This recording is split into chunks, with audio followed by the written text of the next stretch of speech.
Assalamualaikum warahmatullahi wabarakatuh. Kali ini kita akan bahas soal latihan 10-14 dari buku Biswan sebagai soal latihan tambahan untuk pertemuan kapitalisasi ini. Mari kita baca dulu untuk soalnya, bahwa dalam rangka pembiayaan pembangunan gedung pada tanggal 1 Januari 2018, saya anotir dulu. Ya, jadi PT Permata meminjam uang sebanyak 1.200.000.000. Jangka waktunya 3 tahun, bunga 10%. Pembayaran bunganya pertama pada tanggal 1 Januari untuk tahun 2019. Kemudian untuk menambah pembayaran pembiayaan proyek pada tanggal 1 Mei, ini pinjam lagi ya sebanyak 2.400.000.000. Jangka waktunya 2 tahun, tingkat bunganya 10,5 annual, dan pembayaran bunganya adalah 1 Mei 2019. Ini sudah saya tulis ya. 10% pembayaran kedua. Nah, kemudian proyek pembangunan gedung ditangani oleh PT Pilihan Konstruksi yang dimulai pada tanggal 1 Februari ya, dan berakhir pada tanggal 30 November 2018. Berikut ini adalah pengeluaran terkait konstruksi. Kemudian selama periode konstruksi, jumlah penghasilan bunga investasi dari pinjaman khusus dari perusahaan adalah 50 juta yang dari khusus ya. Kemudian jumlah penghasilan bunga dari investasi pinjaman umumnya 25 juta. Kemudian selain pinjaman khusus, perusahaan juga mempunyai pinjaman umum, yaitu notes payable 700 juta dan bond payable 900 juta. Ini bunganya dibayarkan annual 2 Januari, 12% bunganya. Yang ini semi-annual ya, yaitu 1 April dan Oktober bunganya 10%. Sudah saya tulis ya. 700, 900, kemudian ini bunganya, ini periodenya, ini adalah tanggal dimulainya. Tuh, kemudian selain pinjaman khusus dan umum, untuk biaya pembangunan gedung pada tanggal 15 Juli 2018, perusahaan menerbitkan saham biasa sebanyak 500.000 lembar dengan harga 15.000 per lembar dengan nilai parnya 10.000. Oke. Kita clear dulu. Nah, ya. Jadi yang pertama kita lakukan di sini dimintanya adalah hitung jumlah bunga kapitalisasi termasuk actual dan avoidable. Jadi kita hitung dulu yang avoidable ya. Nah, untuk yang avoidable, seperti yang teman-teman tahu, bahwa kita harus mengalokasikan untuk pinjaman khusus terlebih dahulu, baru kemudian untuk yang pinjaman umum. Nah, ini saya sudah menuliskan untuk pengeluarannya sesuai dengan pengeluaran yang ada di soal. Saya cari logo pensil, kenapa nggak ada ya? Ini sudah saya tuliskan. Nah, kita lihat satu-satu. Untuk tanggal 1 Februari, pemerataan dan penyiapan tanah. Nah, pemerataan dan penyiapan tanah ini kita tetap masukkan di sini dalam perhitungan kapitalisasi bunga, karena ini adalah aktivitas dalam rangka untuk mempersiapkan pembangunan ya. Jadi ini masuk perhitungan kapitalisasi, namun nanti untuk jurnalnya dia masuknya cost of land.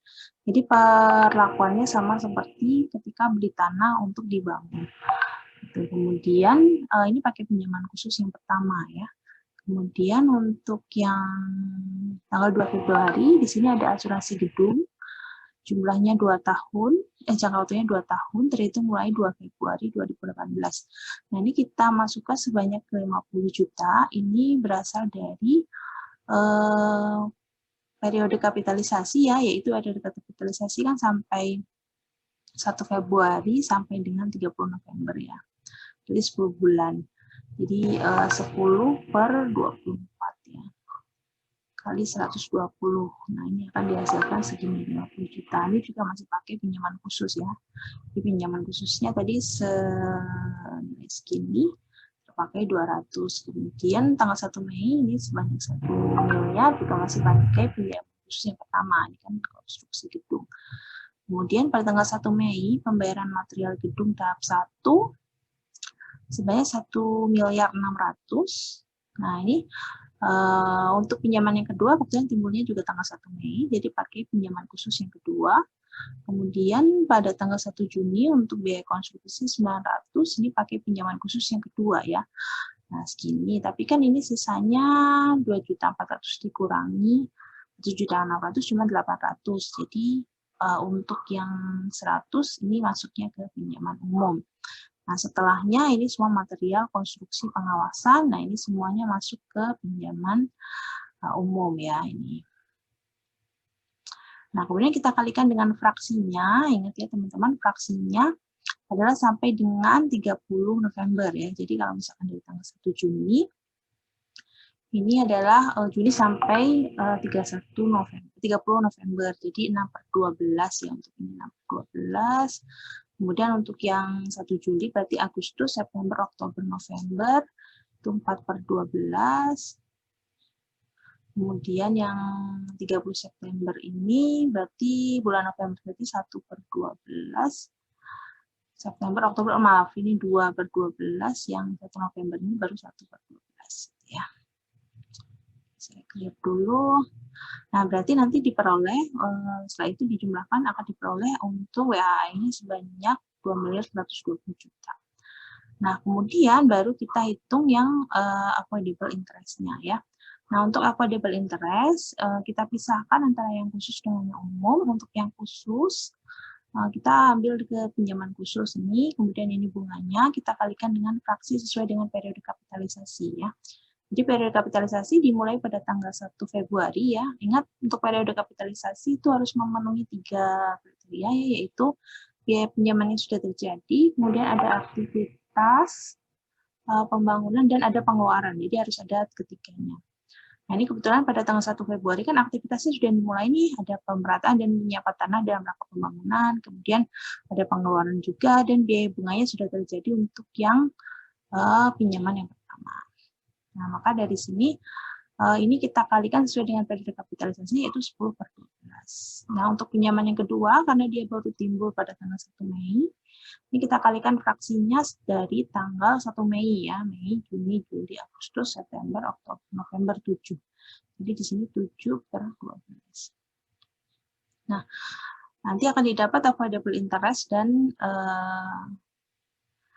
untuk yang pinjaman 1 dan 2 yang khusus. Nah, untuk yang umum kita pakai WAAE, kemudian kita kalikan bunga tertimbangnya ya. Nah, bunga tertimbangnya kebetulan saya hitung di atas ini. Nah, ini kita kalikan karena ini sudah ada dari awal tahun. Jadi untuk yang pinjaman umumnya bunganya 700 juta kali 12% kali 1 tahun ya. Ini 84 juta, kemudian 900 juta kali 10%, ini 90 juta. Nah, bunga ini kita bagi dengan jumlah pinjamannya ya. Jadi ini hasilnya 84 ini 174 dibagi 1.600.000. 1.600.000.000. Nah, ini nanti hasilnya segini 10,875%. Ini kita kalikan. Nah, hati-hati dalam mengalihkan pinjaman umum, teman-teman tidak perlu mengalihkan fraksinya ya, karena WAAE ini sudah dikalikan dengan fraksi di sini ya. Nih, jadi nggak perlu dikalikan fraksi lagi karena WAAE ini sudah dikalikan dengan fraksi tahunnya. Nah, ini jadi avoidable interest-nya adalah sekian ya, sebelum dikurangi penghasilan investasi. Nah, kita bandingkan dengan actual interest-nya. Actual interest-nya untuk yang pinjaman khusus, ingat actual interest ini adalah actual interest selama 10 bulan ya. Jadi kita akan membandingkan avoidable interest selama periode kapitalisasi dan actual interest selama periode kapitalisasi yakni 10 bulan. Untuk yang pinjaman khusus sama ya. Antara avoidable dan actual biasanya sama. Kemudian yang pinjaman umumnya ini pinjaman umum selama 10 bulan ya. Kalau yang 1 tahunnya kan ini 174. Nah, ini 10 bulannya adalah 145 juta. Jadi jumlahnya adalah 392 juta ya. Nah, jadi ini yang akan kita pakai. Kita akan pakai yang lebih rendah ya.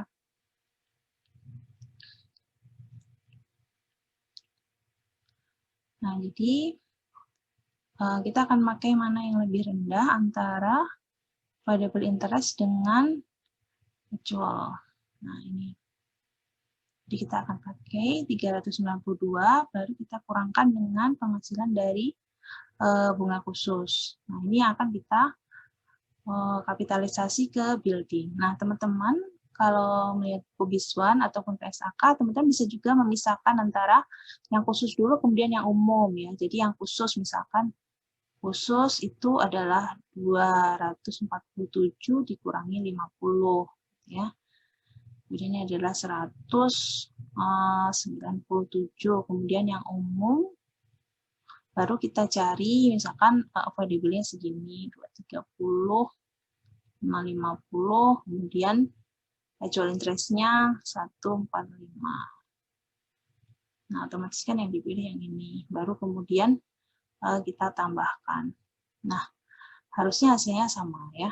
Jadi teman-teman boleh pakai cara yang seperti ini atau khusus dulu dikurangi penghasilan investasi dari khusus, kemudian baru yang umum. Jadi itu sama aja. Baik, kemudian setelah kita hitung kapitalisasi interestnya, kita buat jurnal ya. Nah, jurnal yang pertama pada tanggal 1 Februari ya, sesuai dengan pengeluaran. Jadi saya ini dulu biar terlihat dari soalnya. Nah, mudah-mudahan nggak terlalu kecil ya. Nah, untuk pengeluaran yang pertama yaitu untuk pemerataan dan penyiapan tanah 150 juta. Jadi sudah saya utarakan bahwa kapitalisasinya masuk ke building ya. Masuk perhitungan kapitalisasi building ya untuk bunga pinjamannya, tapi untuk jurnalnya tetap masuk land ya. Jadi land pada cash. Kemudian untuk tanggal 2 karena ini insurance-nya 2 tahun, untuk yang 10 bulan itu masuknya ke building, kemudian yang sisanya 70 juta itu masuknya ke prepaid insurance pada cash. Nah, selanjutnya untuk tanggal 1 Maret yaitu 1 miliar pengeluarannya itu masuk building pada cash 1 miliar. Kemudian 1 Mei, ya sebelumnya pada tanggal 1 April di sini kan ada bond payable yang semi annual ya. Jadi kita akan menghitung bunga untuk bond payable. Itu kan 900 juta ya. 900 juta, kita kalikan 10%. Nah, ini kan semi annual jadi 6/12 ya. Jadi 45 juta. Nah, 45 ini sebenarnya ada pembayaran dari tanggal 1 Oktober tahun sebelumnya sampai dengan 1 April. Nah, jadi untuk Oktober sampai Desember itu kan sudah dicatat expense-nya pada tahun sebelumnya. Jadi kita asumsikan perusahaan sudah mencatat interest payable. Jadi yang separuhnya mendebit interest payable yang sudah tercatat, dan yang untuk Januari sampai dengan 1 April itu masuk ke interest expense ya. Jadi ini adalah jurnal bunganya. Kemudian pada tanggal 1 Mei ini jurnal pembayaran material masuk ke building pada cash.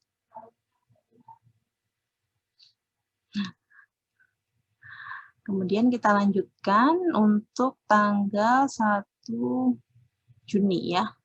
Nah, tanggal 1 Juni 900 juta jasa konstruksi, jadi masuk building pada cash 900 juta. Kemudian tanggal 15 Juli. Oh ya, 15 Juli di sini ya.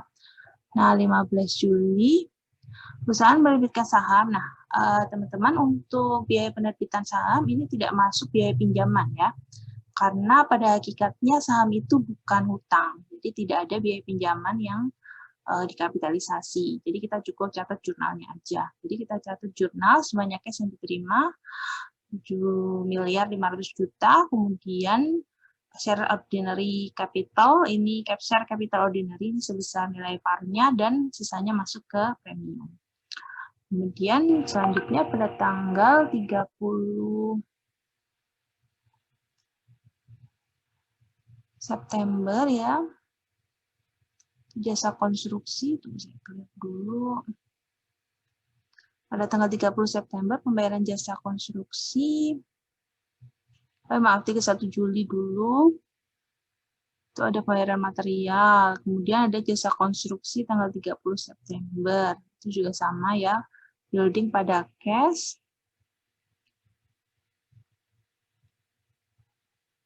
Oke, jadi nggak kelihatan soalnya. Nah, pada tadi kita sampai sini ya, ini 30 September, kemudian pada tanggal 1 Oktober, kalau teman-teman masih ingat, kita ada bond payable yang pembayaran bunganya setiap tanggal 1 April dan 1 Oktober. Nah, untuk 1 Oktober ini, di 45 juta, tadi perhitungannya sama, tapi semuanya masuk ke interest expense ya, karena expense-nya dari 1 April sampai dengan 1 Oktober. Kemudian pada tanggal 1 November, ini ada pengeluaran juga untuk building-nya, tadi 120 juta. Jadi, masuk building pada cash ya. Kemudian kita akan mencatat interest revenue ya. Interest revenue cash pada interest revenue sebanyak 75 juta. Nah, tadi kan ini pada tanggal 30 ya. Karena di sini keterangannya adalah jumlah penghasilan bunga dari pinjaman khususnya 50 juta dan penghasilan bunga dari pinjaman umumnya 25 juta. Penghasilan bunga diterima pada akhir periode konstruksi. Nah, karena diterimanya pada akhir periode konstruksi, maka kita catat di ini ya, 30 November ya. 30 November kita catat sebesar 75 juta. Baik, setelah kita tadi mencatat penghasilan bunganya, sekarang kita akan mencatat untuk pembayaran bunga ya. Nah, pembayaran bunga ini kita catat pada tanggal 31 Desember karena 1 tahun ya. Oke, saya notit dulu.